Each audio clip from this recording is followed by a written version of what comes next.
में होने वाले लोकसभा चुनाव में सीट बंटवारे को लेकर पार्टीज में उठापटक शुरू हो गई। बीजेपी भी आगामी चुनाव को लेकर तैयारियों में जुटी है। महाराष्ट्र में सीट बंटवारे को लेकर बातचीत शुरू करने का दौर दिखने लगा। महाराष्ट्र बीजेपी के साथ गठबंधन में 4 दल हैं।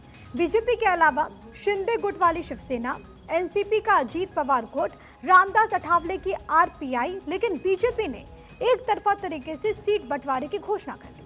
शुक्रवार को महाराष्ट्र के उप मुख्यमंत्री देवेंद्र फडणवीस ने ऐलान किया कि अगले साल लोकसभा चुनाव में बीजेपी राज्य की 48 में से 26 सीटों पर चुनाव लड़ेगी। बची हुई 22 सीटें सहयोगी पार्टीज को दी जाएंगी।